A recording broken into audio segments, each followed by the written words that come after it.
lot of the time people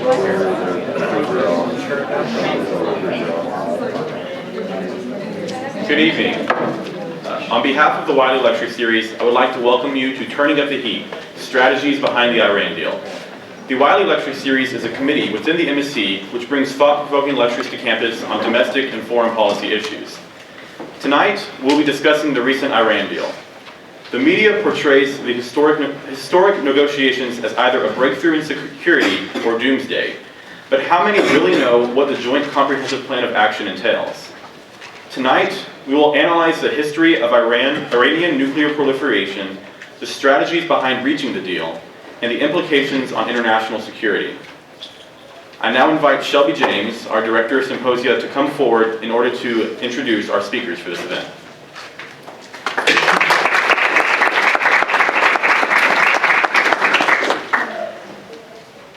I have the honor of introducing our distinguished guests for the evening.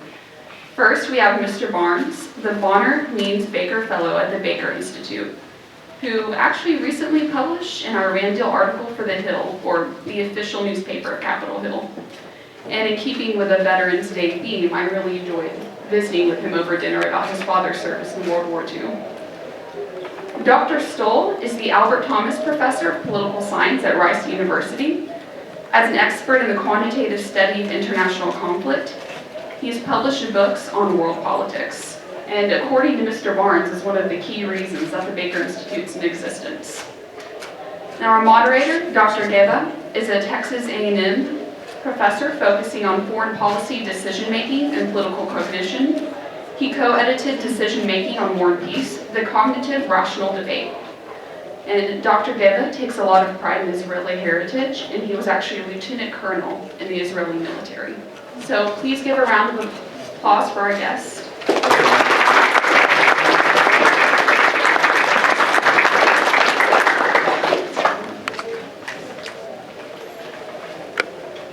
Okay. Good evening, howdy, as we say it here. At least what I learned in the last 20 years being adopted here. Yeah, the topic is turning up the heat. Maybe we should switch it to turning down the heat, because after all we have a deal. And what I'll try to do and explore and dig into the brains of my colleagues here is talk about several issues for 30 minutes or so, 35 minutes, and then we'll open for a Q&A.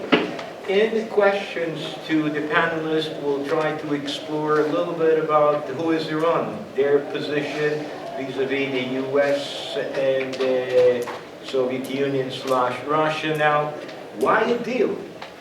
Okay, why to do a deal with them suddenly? And the question is, and we'll explore it further, is the negotiation the best way to deal with such a threat, if it is a threat? Other thing that we should explore is, what is the deal? Yes, you can read it on Google. It's 156 pages plus a few appendices if you want. If you understand the deal by reading it, I will applaud you. It needs more than a lawyer and a diplomat to understand it. It needs a nuclear physicist to understand it. That too, right. So we'll need at least what are the highlights, what is promised. The other thing is the general idea that what is being sold, that it has implications for nuclear proliferation. Good implications, bad implications.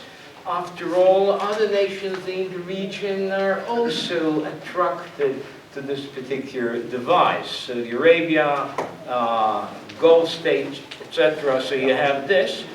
And another question to the experts is, do such deals exist with others? After all, we have other, let's say, divided as non-friendly states like North Korea, Pakistan. What is the status with them? Do we have similar deals and so on? The other thing is part of the deal, and that was a great incentive, not a great, let me put it, an incentive for the Iranians, is to remove the sanctions. So the question is it really a good incentive? What are the implications? What are our expectations? What are the Iranians' expectations? And then one of the things that we have to consider here, it's only a 10, 12 years deal. And then, what happens? Okay, we are old. No, I'm old. You're young. So maybe it's got to go. But then you have to think about what happened in your mature lifetime. Oh, let them deal with it.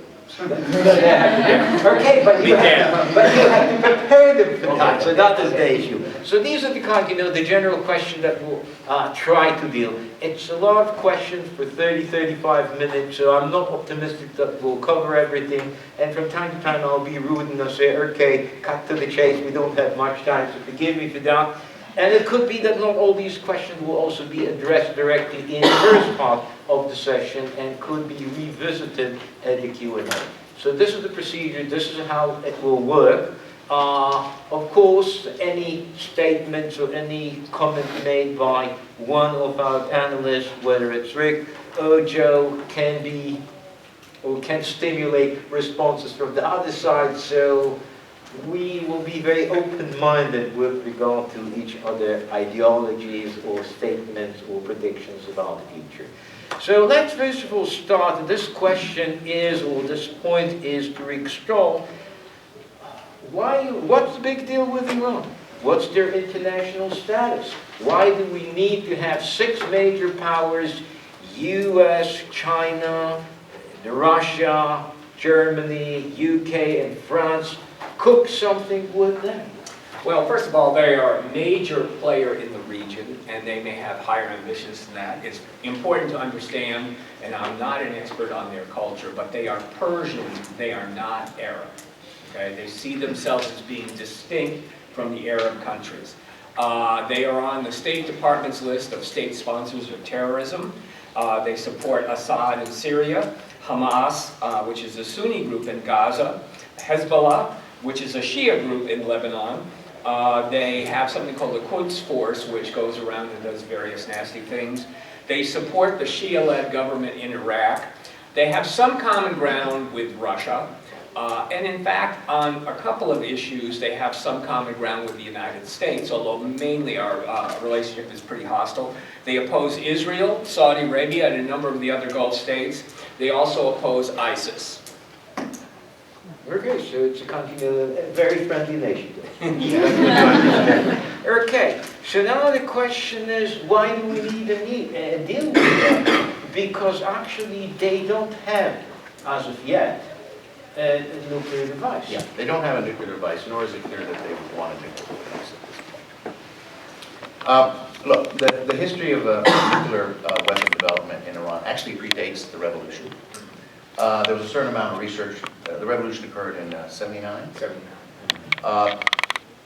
That was when the Shah, or emperor, well, Shah means king of kings, or emperor. The emperor of the very pro-American emperor of Shah of Iran was overthrown. And an Islamic Republic formed. There was a nuclear program under the Shah, right? We were not particularly concerned about it. It was not particularly advanced. It was a friendly country, right? Sort of.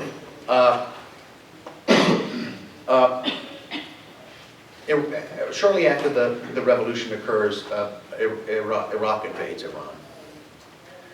I think they still have a nuclear program, but it's not a terribly high priority for a country that's in the midst of trying to basically survive. It's a war we all forget about here, particularly younger Americans don't recall, but it was a ferocious and bloody war. It was a war that was started by Iraq under Saddam Hussein, and which was implicitly supported by the United States. Something Americans don't recall, but Iranians do. That's not to say we provided direct support for Iraq, but there was no doubt that we were on the side of Iraq in the war. Indeed, I was assigned to the consulate in Dhahran, Saudi Arabia at the time, right across the water. And I'll never forget the day that Iraq invaded Iran, because our political officer, who was a duty officer, had to go get the telegram, was sent to all the missions. Iraq has invaded Iran. And we were all sitting out by the pool. It must have been a weekend, Friday or Saturday.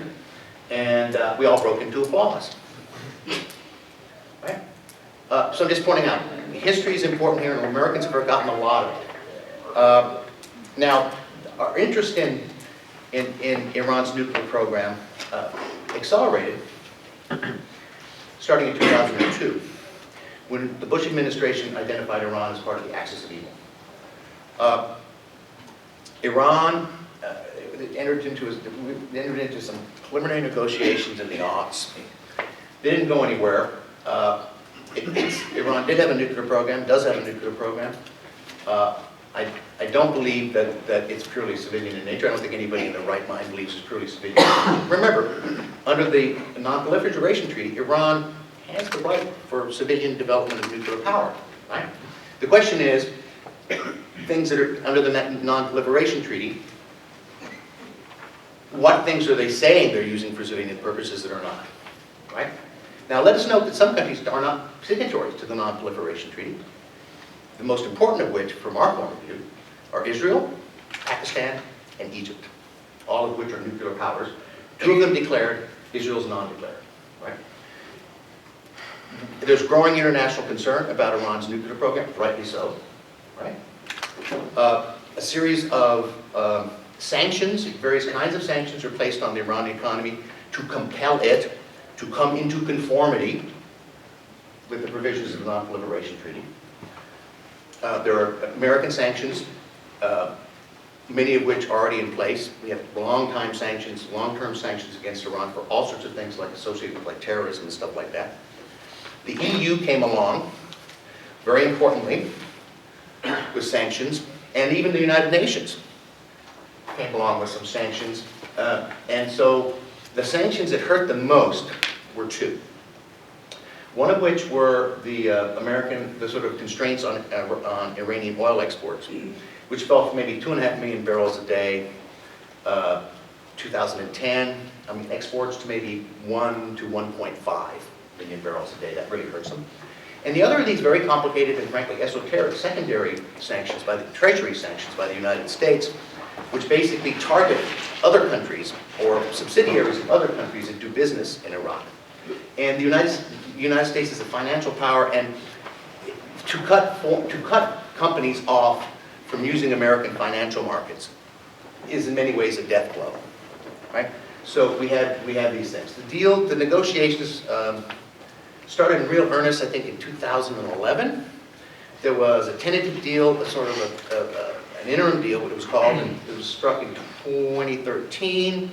The outlines of this deal were done in the spring of this year. The deal was concluded on July 14th, around Bastille Day.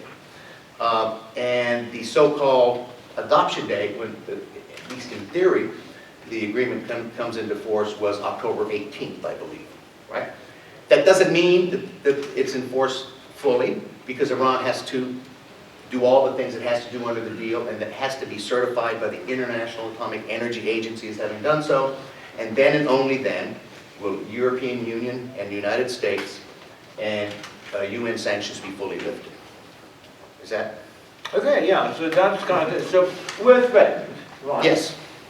And it is a serious threat because we are scared that they are going to have a nuclear device.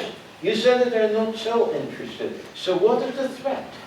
Well, if they do a lot of things that are against the interests of the United States. Yes. And so the idea is, okay, if they're willing to like fund the groups or train them and do things against our interest and help our enemies and hurt our friends, then my God, what would they do if they actually had nuclear weapons? Would that be a shield to protect them from anything we might do to try to stop them? You know, so Let it me just kind of interrupt you here and kind of move back a little to the story. You said, okay, and that's kind of, in your first point, you said they're not a too friendly country to the United States, and they're doing certain things that we do not really support to us or to our friends. But this is something that is actually, and now we'll move to this, is not addressed in the deal.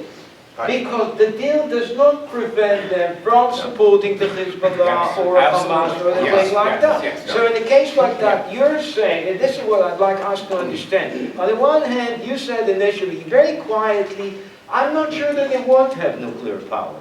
On the other hand, Rick is saying, and they're nasty people, fine, or they're doing certain activities that we do not appreciate. And then so we do a deal with them, but the deal does not address all the other things. It Absolutely addresses does not. something that is a nuclear capability of something that, Joe, you said that they're not interested. So you I'll have explain to, that. one way to look at this is, do you think that Iran developing nuclear weapons is a big enough deal that you would be willing to try to deal with that issue separately from the other kinds of things they are doing that we don't like?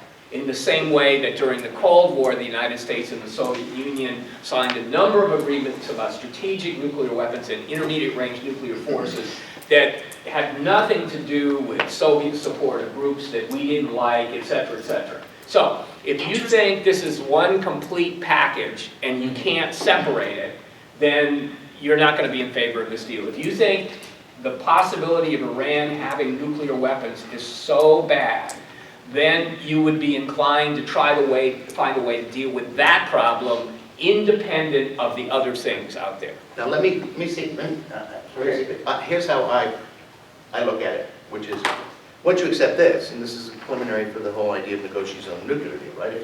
If you're going to, if this was not a negotiation to solve every single outstanding issue between the United States and Iran, okay? Had such a negotiation occurred, I can assure you there would be no agreement.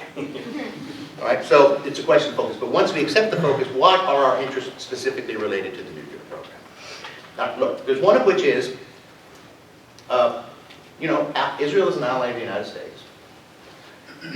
Iranian leaders have in the past, and still occasionally do, use odious eliminationist rhetoric when talking about the state of Israel. Okay? Now, I personally don't believe that the government of Iran is suicidal or irrational, so irrational that they'll launch an attack on Israel only to see their entire country destroyed. Okay? That's not because they're good people, the leadership in Iran. That's not because they're decent folk. That's because they are still a regime that places a high premium on survival. Nonetheless, I am not dismissive of concerns in a state like Israel about Iran. I mean, we do have this odious eliminationist rhetoric that still emanates. Let's go on to some other concerns. Another concern is so Iran has a nuclear weapon. Well, what's it going to do with it? Nuclear weapons aren't great offensive tools. I mean, they have been used twice offensively. You know who used them twice offensively? We did. Okay? Just about 50 years ago, and a month or two. They're of limited utility in terms of offense. They do have some utility in terms of defense. They could be a sort of guarantee against regime change. That is to say, if Iran had several nuclear weapons, the United States might think twice about invading Iran because the regime, seeing its destruction at hand, might be willing to deploy a nuclear weapon. I think it's unlikely, but it's possible. Okay? The third concern is the specific regional concern of proliferation. The fear that if the Iranians get the bomb, the Saudis are going to want to get the bomb. Now, the Saudis can either develop their own bomb or get one from Pakistan, right? Almost certainly they could get one from Pakistan if they wanted. Israel already has a nuclear deterrent, but would almost certainly feel constrained to increase that deterrent were Iran to become nuclear, and might find some different platforms for launching those missiles to ensure a second strike. Okay? I don't think Turkey would do it because it's go nuclear because it's effectively under the American nuclear umbrella because of Article 5 of the North Atlantic Treaty. So, but still, it's not. There's no U.S. interest in having a proliferation of weapons in a region as unstable as the Gulf. And then there are the broader issues, which is our general concern for proliferation around the world, right? I'm not sure how strong that is. I'm not sure how legitimate a concern that is, but it clearly weighs on the United States. You know, we believe basically that the people that should have nuclear weapons are the people who have nuclear weapons and the people we like. That's the rule, right? I mean, that's basically the rule. But mind you, Pakistan went nuclear and the world didn't end in U.S. and Pakistani relations. India went nuclear before Pakistan, and we kissed and made up with India and basically said, okay, right? Iran is not doing anything that India already didn't do successfully 20 years ago. with one difference. Iran is a country that is hostile to the United States and not a signatory to the NPT. Now, why do I say I'm not sure that they want to develop a bomb? A bomb detonation will almost certainly be detected. Okay? The great thing about nuclear controls or nuclear agreements is there's something called radioactivity, right? Which means it's really hard to do a nuclear test without somebody noticing. There's also a distinctive double pulse when there's actually an explosion, which nothing else creates. So the minute that Iran does this, it leads to a number of consequences, right? I mean, more sanctions would have to go back in. The United States would probably up some sort of nuclear ante. Maybe the United States would offer some formal nuclear umbrella to Saudi Arabia, probably not Israel, because Israel wouldn't want an American nuclear umbrella for, I think, their own reasons, because it would constrain Israeli policy. I think that would be the cheap one. And so I think what Iran would really like to do, wanted to do, was become a so-called threshold state. That you just get pretty, you know what I mean, Rick? You get pretty damn close to detonating a bomb. In fact, Pakistan was a threshold state for the better part of a decade before they detonated. in 2007, there was something called a National Intelligence Estimate, which is when we have 17 intelligence agencies in the U.S. government, okay, for you trivia buffs. And sometimes on their own, and sometimes they're asked questions by the President of Congress, what do you think about this? And they were asked to assess the Iranian program. And the bottom line was this: we assess with high confidence that Iran has the scientific, technical, and industrial capability eventually to produce nuclear weapons if it decides to do so. But their view then and now is what Iran is really aiming for, if there's no agreement, is to get up to the point where going from where they are to actually building weapons would be pretty trivial, but that they have not, as of now, made a decision to actually build a weapon. So they want to be on the threshold, but not go over that. And everybody knew Pakistan was a threshold state. I guess we knew for a decade, roughly, that they had not detonated, but that they could. You guys mentioned Pakistan, you mentioned India. What about North Korea? Well, That's a part of the axis of evil, right? Want to talk about the North Korean agreements? Yes, yeah, I can do that. So in 1994, the Clinton administration made a deal with North Korea, and the idea